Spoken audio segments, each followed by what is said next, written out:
صفحہ نمبر 282، سیرت النبی جلد اول،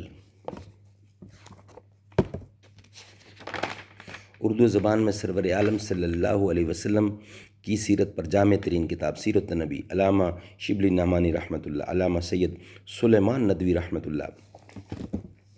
یہ ہمارا سبجیکٹ، ہمارا ٹاپک پیچھے سے چلا آ رہا ہے، سلاطین کو اسلام کی دعوت، آخر سن 6 ہجری یا شروع سن 7 ہجری۔ ادعو الی سبیل ربک بالحکمت والموعظۃ الحسنۃ، الحمد للہ نحمدہ ونصلی علی رسولہ الکریم، بسم اللہ الرحمن الرحیم۔ جو لوگ ہجرت کر کے حبش چلے گئے تھے، ان میں سے حضرت ام حبیبہ رضی اللہ، حضرت امیر معاویہ رضی اللہ کی بہن بھی تھیں۔ ان کے شوہر کا انتقال ہو چکا تھا، اس لیے حضرت صلی اللہ علیہ وسلم نے نجاشی کو لکھ بھیجا کہ ام حبیبہ کو شادی کا پیغام سنا دو اور میرے پاس بھیج دو۔ نجاشی نے خالد بن سعید ابن عاص کو مقرر کیا، انہوں نے حضرت صلی اللہ علیہ وسلم کی طرف سے ایجاب و قبول ادا کیا۔ نجاشی نے حضرت صلی اللہ علیہ وسلم کی طرف سے مہر ادا کیا، جس کی تعداد 400 اشرفیاں تھیں۔ نکاح کے بعد حضرت ام حبیبہ رضی اللہ جہاز میں بیٹھ کر روانہ ہوئیں اور مدینہ کی بندرگاہ میں اتریں۔ حضرت صلی اللہ علیہ وسلم اس وقت خیبر میں تشریف رکھتے تھے۔ حضرت صلی اللہ علیہ وسلم اکثر نجاشی کے حالات میں حضرت ام حبیبہ رضی اللہ سے پوچھا کرتے تھے۔ عزیز مصر مقوقس کو آپ صلی اللہ علیہ وسلم نے جو خط لکھا تھا، اس کے جواب میں اس نے عربی زبان میں یہ خط لکھا تھا: محمد بن عبداللہ کے نام، مقوقس رئیس قبط کی طرف سے، سلام علیک کے بعد میں نے آپ کا خط پڑھا اور اس کا مضمون اور مطلب سمجھا۔ مجھ کو اس قدر معلوم تھا کہ ایک پیغمبر آنے والے ہیں، لیکن میں یہ سمجھتا تھا کہ وہ شام میں ظہور کریں گے۔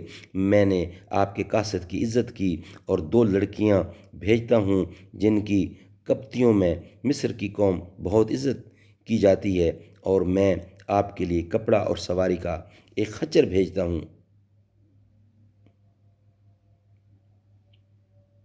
ہم نے جاریہ کا ترجمہ لڑکی کیا ہے۔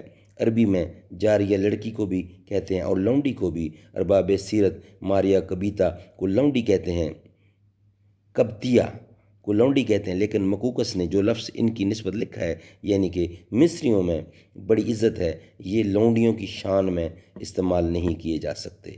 یہ لفظ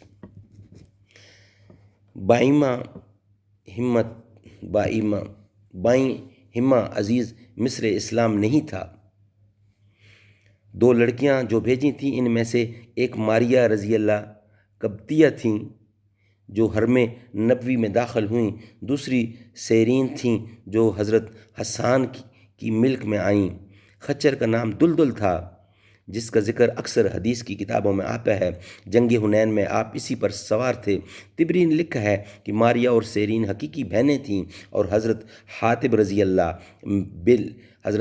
بن بلتعہ، جن کو حضرت صلی اللہ علیہ وسلم نے مقوقس کے پاس خط دے کر بھیجا تھا، ان کی تعلیم سے دونوں خاتونیں خدمت نبوی میں پہنچنے سے پہلے اسلام قبول کر چکی تھیں۔ اس واقعہ کو اس حیثیت سے دیکھنا چاہیے کہ یہ دونوں خاتونیں لونڈیاں نہ تھیں اور اسلام قبول کر چکی تھیں، اس لیے حضرت صلی اللہ علیہ وسلم نے ماریہ رضی اللہ سے نکاح کیا ہوگا، نہ کہ لونڈی کی حیثیت سے وہ آپ کی حرم میں آئی تھیں۔